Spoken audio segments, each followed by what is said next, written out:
Been trying to write this letter in this web form forever. Why doesn't it work the way I want it to? Why do I have to redo it all the time? No, that's not what I wanted. No, not like that. I'll try again. Well, why does it always have to take this long? It really shouldn't be this difficult. But yeah. Have you ever tried to edit text on the web and it didn't work as smoothly as you would have liked to? The mission of the Web Editing Working Group is to explore limitations in existing browser primitives, to provide use cases for new APIs, and to suggest solutions either by way of standardization of existing behaviors or by the introduction of new APIs relevant for text editing. The goal is to facilitate the creation of fully featured editing systems as well as small editors using JavaScript. Now let me have some of our members demonstrate how we are fulfilling our mission. Hi, this is Alex from Microsoft Edge team. So one of the APIs we are working on is EditContext. EditContext is a new API that enables web-based editors to have full control of DOM while handling the user text input. So traditionally, to get text input, a web-based editors would need to put content-editable or text area into DOM. And while getting text input from the user, the DOM may get modified, which may cause an undesirable result for the web-based editor. But with EditContext, now text input is decoupled from DOM. So web-based editors can get text input directly through EditContext, and it can update its model and then update the DOM however it wants. So one example is to type on a canvas element. So here with EditContext, we don't need to use hidden text area or hidden content editable div to get text input.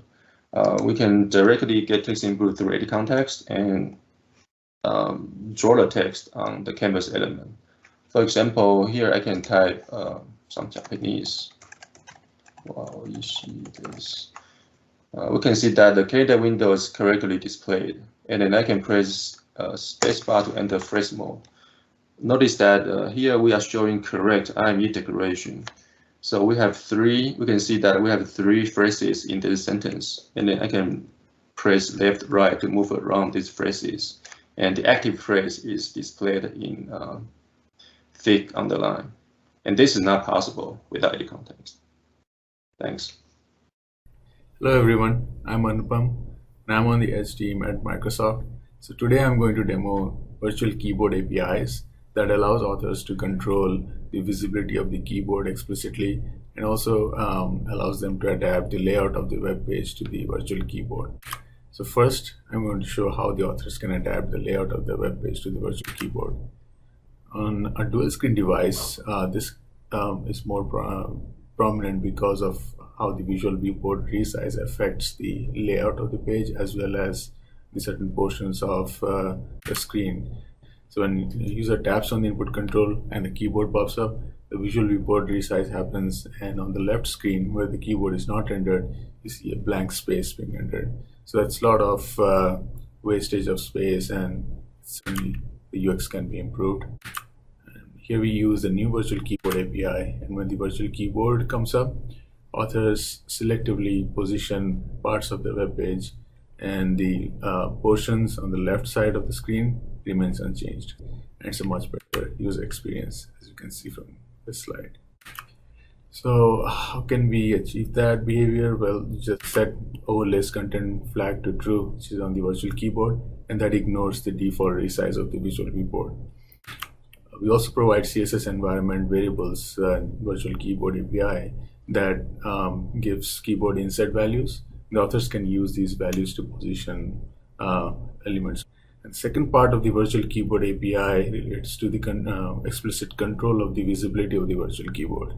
So we can achieve that using show and hide APIs that's on the virtual keyboard. So I'll show you a demo as to how you can use these APIs to provide better user experience. So on this web page, it doesn't have any virtual keyboard API. It doesn't use any virtual keyboard policy attribute or anything.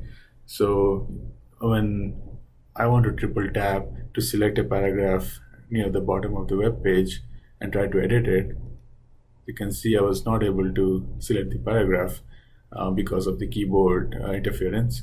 I can't select the paragraph. If I switch to a different page where I'm using the virtual keyboard API and a new keyboard icon over here that controls the visibility of the keyboard, I'm able to triple tap and select the paragraph and tap on the keyboard. If I want to edit that content, I can tap on the keyboard icon that shows the virtual keyboard, and the user can then edit the paragraph. So if I want to dismiss it, I can just tap on the keyboard icon and that dismisses the keyboard. So this is all I have for virtual keyboard API demo, and thank you for watching it. We have been working on the standardization of features relevant for text editing for more than 7 years. Initially in the form of a task force, and since June 2001 in the form of a working group. If you would like to join us, if you would like to participate in our monthly calls, our meetings at TPAC, or discuss via GitHub or our mailing list, we would be pleased to welcome you in our working group. You can find our main GitHub repository on github.com/w3c/editing. There you'll also find details about our mailing list, as well as details about how to participate in our monthly calls.